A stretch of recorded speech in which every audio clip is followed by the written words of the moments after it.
let's be clear. This is a war. First of all, it's a spiritual war, good versus evil. Mm-hmm. It's an ideological war.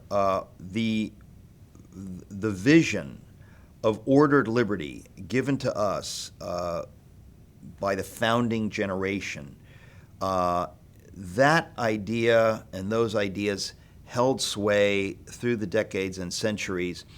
They have been undermined dramatically in the last 50 or 60 years to the point that we are now facing open Marxism. In other words, the idea that the government owns you, owns your kids, and whenever the government has that kind of power or gets that kind of power, it is at war with the family, it is at war with truth, it is at war ultimately with God, because the government at that point wants to be God. And the greatest threat to government power, as it becomes unmoored from the people governing themselves, as it becomes an unelected bureaucracy, the greatest threat is the people of God, is the church, is God himself. And so what they eventually end up doing, which is what they're trying to do now, is to do what the Constitution says you can't do. They're establishing a religion which is a religion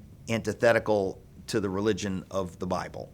And so they're taking stands where they have no business taking stands on what the church can do, on whether the church can live out its faith in all spheres, starting to establish a religion along these insane pansexual lines. And so that right there, you have to say, well, look, I don't need to be a Christian to know that's unconstitutional. The government is supposed to have no thumb on the scale, with regard to people's beliefs.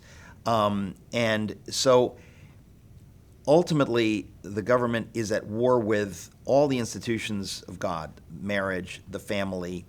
The idea that a professional class of educators would dare in America say, we know better what's good for your kids than you do, that is out of the pit of hell. That is communism and evil on a level we have never seen in America. And everybody should rise up against that and say, how dare you? How dare you? This is out of the communist playbook.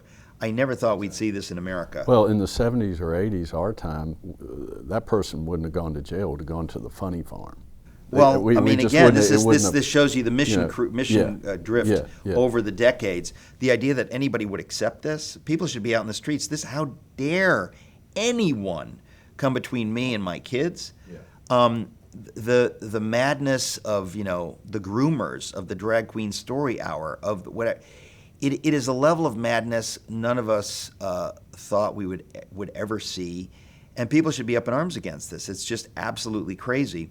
And I think that it's become dramatically clear. Over the decades, it was like you could sort of see it. Some people would talk about it, but it's now out in the open, where you really have an open battle between the founders' vision of America, which is inevitably faith-based, inevitably based on honor and virtue, and then this mad Marxist globalism, which is at war with the idea of America, which is at war with American sovereignty, which is at war with the idea that we would have borders, that we would say who's a citizen, who's not. All of this stuff has risen to a level that, again, I think that lots of people who've been drifting along are waking up and saying, wow, how did we get here?